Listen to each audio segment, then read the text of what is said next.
அண்ணா பல்கலைக்கழக மாணவி பாலியல் குற்றச்சாட்டில் கைதான ஞானசேகரனுக்கு எதிரான வழக்கில் வரும் 28ஆம் தேதி தீர்ப்பளிக்கப்படும் என்று சென்னை மகளிர் நீதிமன்றம் தெரிவித்திருக்கிறது. ஞானசேகரனுக்கு எதிரான வழக்கு விசாரணை சென்னை மகளிர் நீதிமன்றத்தில் நடைபெற்றது. அப்போது காவல்துறை தரப்பில் ஆஜரான வழக்கறிஞர் ஞானசேகரனுக்கு எதிரான குற்றச்சாட்டுகளுக்கு அறிவியல் ரீதியான ஆதாரங்கள் இருப்பதாகவும், எனவே அவருக்கு அதிகபட்ச தண்டனை வழங்க வேண்டும் என்றும் வாதிட்டார். பின்னர் ஞானசேகரன் தரப்பில் ஆஜரான வழக்கறிஞர் ஐயத்தின் அடிப்படையில் மட்டுமே இந்த வழக்கு பதிவு செய்யப்பட்டுள்ளது எனவும், எனவே வழக்கிலிருந்து அவரை விடுதலை செய்ய வேண்டும் என்றும் வாதிட்டார். இருதரப்பு வாதங்களையும் கேட்டறிந்த நீதிபதி வழக்கில் வரும் 28ஆம் தேதி தீர்ப்பு வழங்கப்படும் என்றார். சீனா உள்ளிட்ட ஆசிய நாடுகளில் பரவி வரும் புதிய வகை கொரோனா திரிவு இந்தியாவில் இதுவரையில் 5 பேரிடம் கண்டறியப்பட்டிருப்பதாக தெரிவிக்கப்பட்டுள்ளது. கடந்த ஏப்ரல் மாதத்தில் தமிழகத்தில் ஒருவருக்கு NB1.8.1 வகை திரிவும், இந்த மாதத்தில் குஜராத்தில் 4 பேரிடம் LF7 வகை திரிவும் உறுதி செய்யப்பட்டதாக இன்சாகோ தரவுகள் தெரிவிக்கின்றன. இந்தியாவின் JN1, BA2 ஆகிய திரிவுகளே பிரதானமாக உறுதி செய்யப்பட்டு வந்த நிலையில் 2 புதிய வகை திரிவுகள் உறுதி செய்யப்பட்டிருப்பது மருத்துவ வட்டாரத்தில் எச்சரிக்கையை ஏற்படுத்தியுள்ளது.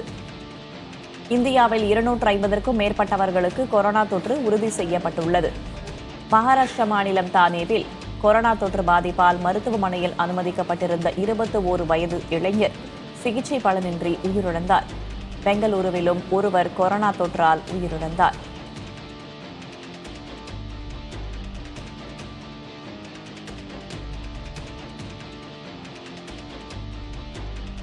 கர்நாடக மாநிலத்தில் கொரோனா தொற்று படிப்படியாக அதிகரித்து வரும் சூழலில் மக்கள் பீதியடைய வேண்டிய அவசியமில்லை என்று கர்நாடக சுகாதாரத்துறை அமைச்சர் தினேஷ் குண்டுராவ் தெரிவித்துள்ளார். கர்நாடகாவில் இதுவரையில் 35 பேருக்கு கொரோனா பாதிப்பு பதிவாகியுள்ளது எனவும், மாநில அரசு விழிப்புடன் இருப்பதாகவும், வைரஸ் பரவுவதை தடுக்க தேவையான அனைத்து முன்னெச்சரிக்கை நடவடிக்கைகளையும் எடுத்திருப்பதாகவும் அமைச்சர் தெரிவித்தார்.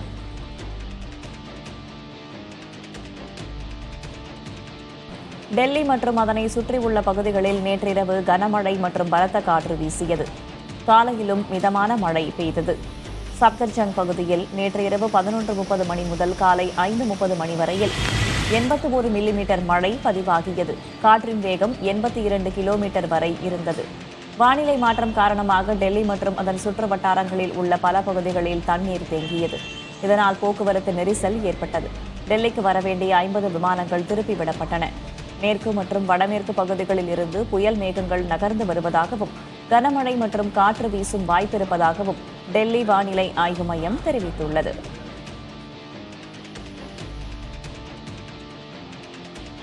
கோவை மேற்கு தொடர்ச்சி மலைப்பகுதிகளில் கனமழை பெய்து வருவதால் நொய்யல் ஆற்றில் வெள்ளப்பெருக்கு ஏற்பட்டுள்ளது. இதன் விளைவாக நொய்யல் ஆற்றில் முதல் தடுப்பணையான சித்திரை சாவடி அணையில் வெள்ளம் பெருக்கெடுத்து ஓடுகிறது. வறண்டு காணப்பட்ட அணை நிரம்பி வழிவதை காண சுற்றுவட்டார பகுதி மக்கள் குவிந்து வருகின்றனர். நீர்வரத்து மேலும் அதிகரிக்கும் என்பதால் தொண்டாமுத்தூர் காவல்துறையினர் பாதுகாப்பு பணிகளில் ஈடுபட்டுள்ளனர்.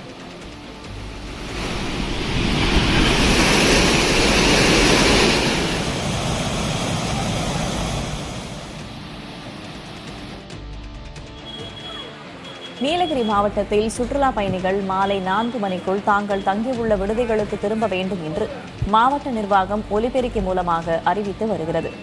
ஹோட்டல் உரிமையாளர்களுக்கும் பயணிகளுக்கு இதை அறிவுறுத்துமாறு கேட்டுக் கொள்ளப்பட்டுள்ளது. நாளை அதி கனமழை பெய்ய வாய்ப்பிருப்பதாக எச்சரிக்கை விடுக்கப்பட்டுள்ளதால் முன்னெச்சரிக்கை நடவடிக்கைகளை அதிகாரிகள் மேற்கொண்டு வருகின்றனர். சுற்றுலா பயணிகளின் கவனத்திற்கு நீலகிரி மாவட்டத்தில் தொடர்ந்து மழை பெய்து வருவதால் வானிலை ஆய்வு மையம் மூலம் ரெட் அலர்ட் எச்சரிக்கை விடுக்கப்பட்டுள்ளது. எனவே நீலகிரி மாவட்டத்திற்கு வருகை தந்துள்ள சுற்றுலா பயணிகள் முன்னெச்சரிக்கை நடவடிக்கையாக அவரவர்கள் தங்கியுள்ள விடுதிகளுக்கு இன்று 25/5/2025 ஞாயிற்றுக்கிழமை மாலை 4 மணிக்குள் திரும்புமாறு மாவட்ட நிர்வாகத்தின் சார்பாக கேட்டுக் கொள்ளப்படுகிறார்கள். நாடு முழுவதும் IAS, IPS உள்ளிட்ட 979 உயர் பதவிகளுக்கான சிவில் சர்வீஸ் முதல்நிலை தேர்வுகள் தொடங்கின. சென்னையில் 69 மையங்களில் 24,364 தேர்வர்கள் தேர்வெழுதினர்.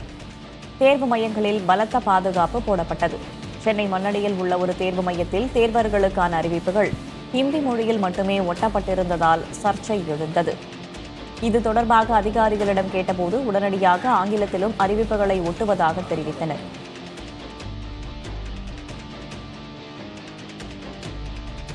திருமலை திருப்பதி தேவஸ்தானத்தில் பணிபுரிந்து வந்த 29 வேற்று மத ஊழியர்களுக்கு கட்டாய பணி ஓய்வு வழங்கப்பட்டுள்ளதாக தேவஸ்தான நிர்வாக அதிகாரி ஷியாமலா ராவ் தெரிவித்துள்ளார். ஆந்திர முதல்வர் சந்திரபாபு நாயுடுவின் உத்தரவின் பேரில் திருமலையில் பல்வேறு வளர்ச்சிப் பணிகள் மேற்கொள்ளப்பட்டு வருவதாகவும் அன்னதானத்தின் தரம் உயர்த்தப்பட்டிருப்பதுடன் திருநாமம் இடுதல் சேவை மீண்டும் தொடங்கப்பட்டுள்ளதாகவும் அவர் தெரிவித்தார். மேலும் தனியார் விடுதிகளின் பெயர்கள் ஆன்மீக பெயர்களாக மாற்றப்பட்டு பசுமை பரப்பளவை அதிகரிக்க முயற்சி மேற்கொள்ளப்பட்டு வருவதாகவும் கூறினார்.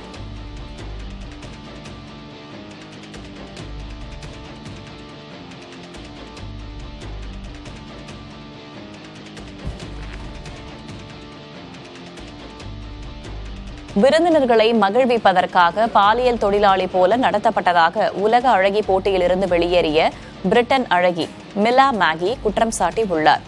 தெலங்கானா தலைநகர் ஹைதராபாத்தில் உலக அழகி போட்டிக்கான இறுதிச் சுற்று வரும் வாரம் நடைபெறவுள்ளது. போட்டியில் பங்கேற்க பல்வேறு நாடுகளிலிருந்தும் அழகிகள் வந்துள்ளனர். இந்நிலையில் உலக அழகி போட்டிக்கு நிதி அளிப்பவர்களை மகிழ்விக்க பாலியல் தொழிலாளியைப் போல நடத்தப்பட்டதாக போட்டியிலிருந்து வெளியேறியது குறித்து மிலா மேகி கூறியிருப்பது உலக அழகி போட்டி சார்ந்து பெரும் விவாதத்தை ஏற்படுத்தியுள்ளது. மிலா மேகியின் குற்றச்சாட்டுக்கு உலக அழகி போட்டியை நடத்தும் அமைப்பு மறுப்பு தெரிவித்துள்ளது. குடும்ப விவகாரம் காரணமாகவே அவர் போட்டியிலிருந்து வெளியேறியதாக குறிப்பிடப்பட்டுள்ளது. ஜப்பானை பின்னுக்கு தள்ளி இந்தியா உலகின் 4வது பெரிய பொருளாதார நாடாக மாறியுள்ளதாக நித்தி ஆயோக் சிஇஓ சுப்பிரமணியம் தெரிவித்துள்ளார். IMF தரவுகளை சுட்டிக்காட்டி பேசிய அவர், இந்தியாவின் பொருளாதாரம் $4 டிரில்லியன் வளர்ந்துள்ளது என்றும் தற்போது அமெரிக்கா, சீனா, ஜெர்மனி ஆகிய 3 நாடுகள்தான் இந்தியாவை விட பெரிய பொருளாதார நாடுகளாக உள்ளதாகவும் குறிப்பிட்டார். ஒட்டுமொத்த புவிசார் அரசியல், பொருளாதார சூழல் இந்தியாவுக்கு சாதகமாக உள்ளதாகவும் இதே வேகத்தில் பயணித்தால் அடுத்த 3 ஆண்டுகளில் உலகின் 3வது பெரிய பொருளாதார நாடாக மாறிவிட முடியும் என்றும் குறிப்பிட்டார்.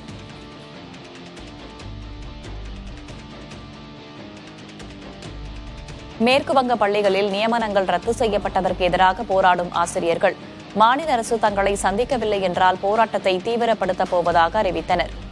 கோரிக்கைகள் குறித்து பேச அரசுக்கு வரும் திங்கட்கிழமை வரை ஆசிரியர்கள் கெடு விதித்தனர். உச்சநீதிமன்றத்தின் உத்தரவின்படி 26,000 ஆசிரியர்கள் மற்றும் கல்லூரி பணியாளர்களின் நியமனங்களை வேலைவாய்ப்பு முறைகேடுகள் காரணமாக ரத்து செய்யப்பட்டன.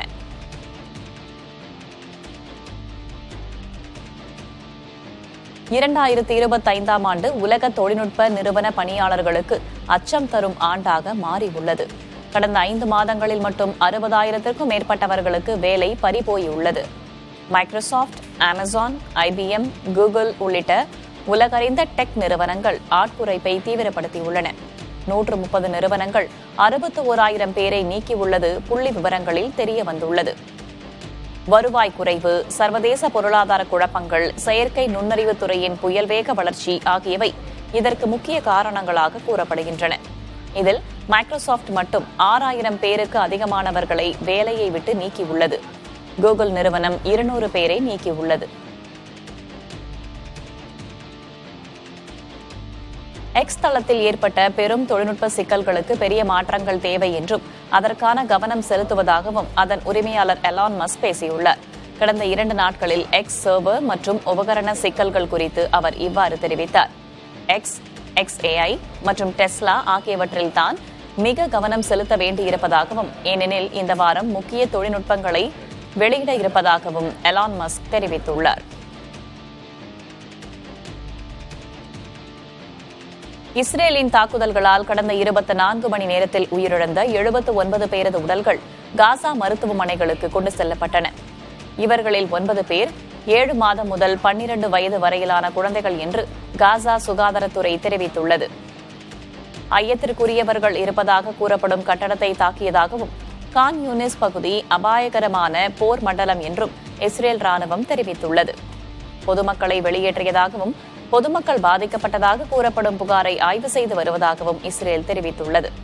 முன்னதாக இஸ்ரேலின் விமானப்படை கடந்த 24 மணி நேரத்தில் காசாவில் 100க்கும் மேற்பட்ட இலக்குகளை தாக்கியதாக கூறியது.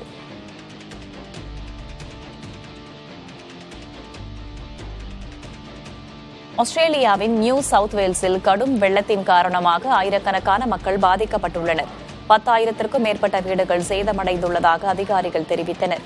பெரும்பாலான பகுதிகள் வெள்ளக்காடாக காட்சியளிக்கின்றன. வெள்ளப்பெருக்கு குறைய தொடங்கினாலும் 20க்கும் மேற்பட்ட அவசர நிலை எச்சரிக்கைகள் தொடர்ந்து நடைமுறையில் உள்ளது. சேதமடைந்த வீடுகளை மதிப்பீடு செய்து துண்டிக்கப்பட்ட பகுதிகளுக்கு தேவையான பொருட்களை விநியோகிப்பதில் அதிகாரிகள் தீவிரம் காட்டி வருகின்றனர்.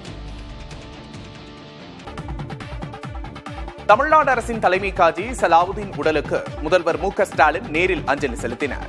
தமிழ்நாடு அரசின் தலைமை காஜி சலாவுதீன் முகமது ஆயிப் சாஹிப் உடல்நலக்குறைவால் காலமானார். அவரது உடல் ராயப்பேட்டையில் உள்ள மசூதியில் அஞ்சலிக்காக வைக்கப்பட்டுள்ளது. ஏராளமான இஸ்லாமியர்கள் காலை முதல் அவரது உடலுக்கு அஞ்சலி செலுத்தி வருகின்றனர். இந்நிலையில் முதல்வர் மு க ஸ்டாலின் நேரில் அஞ்சலி செலுத்தினார்.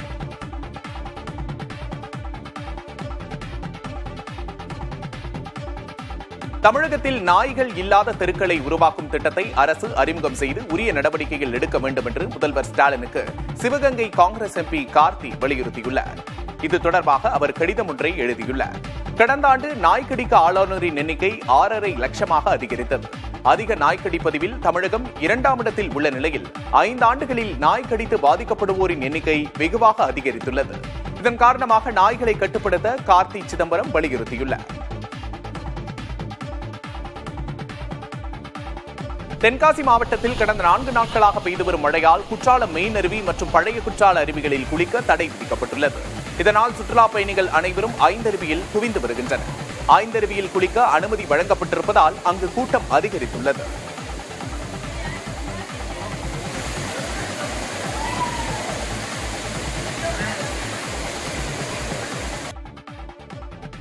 சென்னையில் ஓய்வு பெற்ற IAS அதிகாரியிடம் ஆன்லைன் மூலமாக 6,50,00,000 ரூபாய் மோசடி செய்த கேரளாவைச் சேர்ந்த 3 பேர் கைது செய்யப்பட்டனர். ஓய்வு பெற்ற IFS அதிகாரி ஒருவர் அதிக லாபம் ஈட்டும் பங்கு வர்த்தக செயலிகளில் சேருமாறு வந்த வாட்ஸ்அப் செய்தியை பார்த்து 2 வாட்ஸ்அப் குழுக்களில் சேர்ந்துள்ளார். பின்னர் ஆன்லைன் மோசடிக்காரர்கள் கூறியதன் பேரில் சுமார் 6,50,00,000 ரூபாயை பல்வேறு வங்கிக் கணக்குகளில் டெபாசிட் செய்துள்ளார். பணத்தை அனுப்பிய பின்புதான் ஆன்லைன் மோசடிக்காரர்களால் ஏமாற்றப்பட்டது ஓய்வு பெற்ற அதிகாரிக்கு தெரியவந்தது. இதுகுறித்த புகாரின் பேரில் சென்னை மத்திய குற்றப்பிரிவு சைபர் கிரைம் காவல்துறையினர் விசாரணை மேற்கொண்டு மோசடியில் ஈடுபட்ட கேரளாவைச் சேர்ந்த ஸ்ரீஜித் நாயர், அப்துல் சாலு, முகமது பர்வீஸ் ஆகியோரை கைது செய்தனர். நாள் முழுவதும் மொபைல், டிவி, லேப்டாப்பில் நேரத்தை செலவிடுபவர்களுக்கு இரவில் தூக்கம் வருவது சவாலாக இருப்பதாக மருத்துவர்கள் கூறுகின்றனர். அதிகபட்ச மொபைல் பயன்பாட்டால் கண் எரிச்சல் உண்டாவதாகவும் இதனால் எளிதில் தூக்கம் வருவதில்லை எனவும் மருத்துவர்கள் எச்சரித்துள்ளனர். இதற்கு தீர்வாக உறங்குவதற்கு 1 மணி நேரத்திற்கு முன்பாகவே மொபைல், டிவி பயன்பாட்டை நிறுத்திக் கொள்ள வேண்டும் எனவும் மருத்துவர்கள் அறிவுறுத்தியுள்ளனர். டெல்லியில் நடைபெற்ற பிரதமர் மோடி தலைமையிலான நிதி ஆயோக் நிர்வாகக் குழு கூட்டத்தில் தமிழக முதல்வர் ஸ்டாலின் உட்பட பல மாநில முதல்வர்கள் பங்கேற்ற நிலையில் புதுச்சேரி முதல்வர் ரங்கசாமி புறக்கணித்தது அரசியல் வட்டாரத்தில் சலசலப்பை ஏற்படுத்தியுள்ளது. ஆளுநருடனான கருத்து வேறுபாடு காரணமாகவே ரங்கசாமி கூட்டத்தை புறக்கணித்ததாக அரசியல் வட்டாரங்கள் தெரிவிக்கின்றன. ஆனால் ஆளும் கட்சியினர் முதல்வர் வழக்கமாக டெல்லி பயணங்களை தவிர்ப்பதாலேயே கூட்டத்திற்கு செல்லவில்லை என்றும் தேசிய ஜனநாயக கூட்டணியில் எந்தவித விரிசலும் இல்லை என்றும் விளக்கமளித்துள்ளனர்.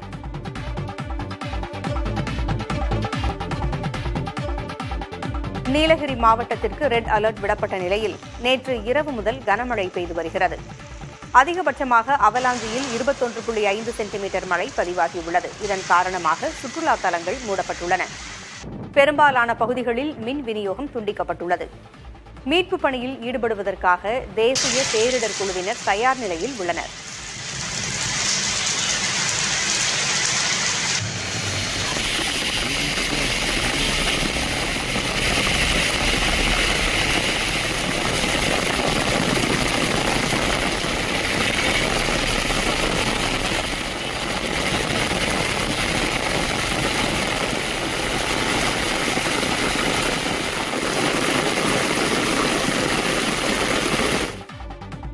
நீலகிரி மாவட்டம் கூடலூர் அருகே கனமழையால் ஆற்று வெள்ளத்தில் கார் அடித்துச் செல்லப்பட்டது. காரில் சிக்கியிருந்த கேரளாவைச் சேர்ந்த 2 சுற்றுலா பயணிகள் உட்பட 3 தீயணைப்புத் துறையினர் 4 மணி நேர போராட்டத்திற்கு பிறகு பத்திரமாக மீட்டனர்.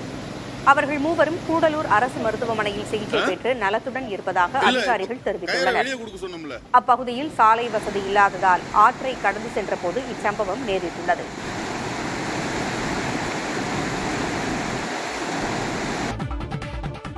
சீனாவுக்கு ஏற்றுமதி செய்யும் வகையில் என்விடியா நிறுவனம் குறைந்த விலை சிப்புகளை அறிமுகம் செய்ய இருப்பதாக தகவல் வெளியாகியுள்ளது. AI துறையில் சீனாவின் வளர்ச்சியை கட்டுப்படுத்தும் நோக்கில் என்விடியாவின் அதிநவீன H20 சிப்களை சீனாவுக்கு ஏற்றுமதி செய்ய ட்ரம்ப் அரசு கட்டுப்பாடு விதித்துள்ளது.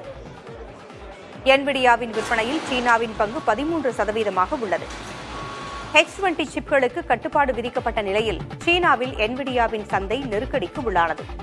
இந்நிலையில் இதற்கு மாற்றாக குறைந்த விலை சிப்புகளை ஏற்றுமதி செய்யும் முயற்சியில் என்விடியா இறங்கியுள்ளது. பிரச்சனை வந்துவிட்டதால் முதலமைச்சர் மு.க.ஸ்டாலின் பிரதமர் நரேந்திர மோடியை தனிப்பட்ட முறையில் சந்தித்திருப்பதாக அதிமுக பொதுச் செயலாளர் எடப்பாடி பழனிசாமி விமர்சித்திருக்கிறார்.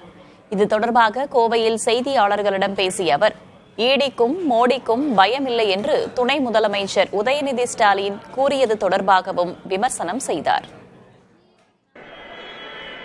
நாங்கள் குறிப்பிடுவதெல்லாம் ஏன் 3 ஆண்டு காலமாக பாரத பிரதமர் மாண்புமிகு மோடி அவர்கள் தலைமையில் நடைபெற்ற நிதி ஆயோக் கூட்டத்தில் கலந்து கொள்ளவில்லை. அந்த 3 ஆண்டு காலம் நிதி ஆயோக் கூட்டத்தில் கலந்து கொண்டிருந்தால் தமிழ்நாட்டிற்கு தேவையான நிதியை பெற்றிருக்கலாம், புதிய திட்டங்களுக்கு அனுமதி கிடைத்திருக்கலாம், மாநில நடந்த அந்த பிரச்சனையை நிதி ஆயோக் கூட்டத்திலே தெரிவித்திருக்கலாம். ஆனால் மக்கள் மீது அக்கறை இல்லாத ஒரு முதலமைச்சர் என்பது இதிலிருந்து தெரிய வருகிறது. அப்ப எதிர்க்கட்சி தலைவராக இருக்கின்ற பொழுது திரு மோடி அவர்கள் வந்தபோது கருப்பல்லு நோட்டிங்க. திரு ஸ்டாலின் அவர்கள் முதலமைச்சராக இருந்த பொழுது அவர் தமிழகத்துக்கு வருகின்ற போது வெள்ளைக்குடை பிடித்தவர் தான் இந்த முதலமைச்சர் ஸ்டாலின் அவர்கள். ஏன் கடந்த 3 ஆண்டு காலமாக பிரதமர் மந்தியை முழுமையாக சந்தித்து தமிழ்நாட்டை கோரிக்கை வைக்கல? இப்போ அவசியம் என்ன வந்தது? பிரச்சனை வந்துடுது. அந்த பிரச்சனைக்கு தீர்வு காண வேணும். அதன் அடிப்படையில் தான் இன்றைக்கு பிரதமரை தனிப்பட்ட முறையிலே பார்த்து என்ன பேசுறான்னு தெரியாது. அவர் சொன்னதுதான் வெளியில் வந்திருக்குது. பிரதமர் சொன்னதான் உண்மை வெளியே வரும். ஆனா இதையே ஏன் முன்கூட்டி செய்யவில்லை? இதுதான் மக்களுடைய கருத்து, எதிர்க்கட்சியுடைய கருத்து. கடந்த 3 ஆண்டு காலமாக நிதி ஆயோக் கூட்டம் நடைபெற்றுக் கொண்டிருக்கிறது. அந்த கூட்டத்தில் ஏன் கலந்து கொள்ளவில்லை? ஏன் தமிழ்நாட்டுடைய நிதியை பெறுவதற்கு பாரத பிரதமரை சந்திக்கவில்லை? இப்பொழுது அவசியம் என்ன வந்தது? பிரச்சனை வந்துவிட்டது. அந்த பிரச்சனையை சரி செய்ய வேணும். அதற்காக பாரத பிரதமரை சந்தித்திருக்கின்றார். உதயநிதி அவர்கள் சொன்ன ஈடி கண்டாலும் பயப்படும் இல்ல, மோடி கண்டாலும் பயப்படும் இல்ல. அப்புறம் ஏன் அவர் தம்பி ஓடி வெளிநாட்டுக்கு ஓடினாரு? அவர் தம்பி எதுக்கு ஓடி வெளிநாட்டுக்கு ஓடினாரு? தமிழ்நாட்டில் இங்க இருந்திருந்தா ஈடி கண்டா பயப்பட வீரவசனம் பேசியிருக்கலாம். தப்பித்தோம் பிழைத்தோம் என்று உதயநிதியுடைய தம்பி என்று சொல்லிக் கொள்கிறார்கள். பத்திரிகையிலும் வந்த செய்தி, ஊடகத்தில் வந்த செய்தி அடிப்படையில் சொல்லிக்கிட்டு அவர் ஏன் வெளிநாட்டுக்கு தப்பிச் சென்ற காரணம் என்ன? அதெல்லாம் வரும். இப்பதானே ஆரம்ப கட்டம். அப்ப யார் எப்படி பயப்படுவாங்க அப்ப தெரியும். அதிமுக ஆட்சியில் நடந்த டாஸ்மாக் முறைகேடுகள் குறித்த FIRகள் தொடர்பான அமலாக்கத்துறையின் சோதனைக்கு திமுக ஏன் சமரசம் செய்ய வேண்டும் என்று எதிர்க்கட்சிக்கு முதலமைச்சர் மு.க.ஸ்டாலின் கேள்வி எழுப்பியுள்ளார். டெல்லி சென்று பிரதமர் நரேந்திர மோடியை சந்தித்து பேசியது தொடர்பாக தொண்டர்களுக்கு முதலமைச்சர் மு.க.ஸ்டாலின் எழுதியுள்ள கடிதத்தில், நாட்டின் வளர்ச்சிக்கு தமிழகத்தின் பங்கு மிக முக்கியமானதாக கடந்த 4 ஆண்டுகால திமுக ஆட்சியில் நடைபெற்றிருப்பதால் மாநில மக்களின் பிரதிநிதியாக நிதி ஆயோக் கூட்டத்தில் பங்கேற்றதாக விளக்கம் கொடுத்துள்ளார். ரெய்டு நடத்தியவுடன் யாருக்கும் தெரியாமல் 4 கார்கள் மாறி மாறி சென்று அமித்ஷாவை சந்தித்து கட்சியை அடமானம் வைத்து கூட்டணி அமைத்தவர் தமது டெல்லி பயணம் குறித்து அளந்து விடுவதாக முதலமைச்சர் ஸ்டாலின் விமர்சித்தார். மிரட்டலுக்கு அடிபணிந்து கட்சியை அடமானம் வைக்கும் வழக்கம் நம்மை விமர்சனம் செய்பவர்களின் தனிப்பட்ட உரிமையாக இருப்பதாகவும், நமக்கு மாநிலத்தின் உரிமையே முதன்மையானதாக உள்ளதாகவும் குறிப்பிட்டுள்ள முதலமைச்சர் ஸ்டாலின், அதில் எந்தவித சமரசமும் இன்றி வெற்றி கண்டு வருவதாகவும் குறிப்பிட்டார். அமலாக்கத்துறை, வருமான வரித்துறை, CBIக்கு எதிராக சட்ட போராட்டம் நடத்தி வெல்கிறோமே தவிர எதிர்க்கட்சியை போல அடிமை சாசனம் எழுதி கொடுத்தது இல்லை என்றும் முதலமைச்சர் மு.க.ஸ்டாலின் தெரிவித்தார். நீலகிரி மாவட்டம் கூடலூரில் பலத்த காற்றுடன் பெய்த கனமழை காரணமாக ஒரு சில இடங்களில் வீடுகள் மீது மரங்கள் விழுந்ததால் மக்கள் அவதியடைந்தனர். கூடலூர் மற்றும் பந்தலூர் உள்ளிட்ட பகுதிகளில் காலை முதலே பலத்த காற்றுடன் கனமழை பெய்ததால் மக்களின் இயல்பு வாழ்க்கை பாதிக்கப்பட்டுள்ளது. மேலும் பலத்த காற்றால் ஒரு சில இடங்களில் வீடுகள் மீது மரங்கள் விழுந்தன. பின்னர் நிகழ்விடத்திற்கு வந்த தீயணைப்பு படையினர் வீட்டின் மீது விழுந்த மரத்தை வெட்டி அகற்றினர்.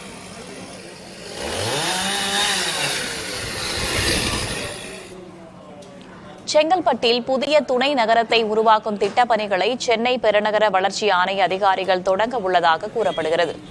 அடுத்த 20 ஆண்டுகளில் செங்கல்பட்டின் மக்கள் தொகை, வீடுகள், போக்குவரத்தும், நீர் மற்றும் சுகாதார தேவை ஆகியவற்றை மதிப்பீடு செய்து அதற்கு ஏற்ப புதிய நகரம் வடிவமைக்கப்பட உள்ளது. 181.11 சதுர கிலோமீட்டர் பரப்பளவில் 62 கிராமங்களை உள்ளடக்கி இந்த துணை நகரம் கட்டமைக்கப்பட உள்ளது.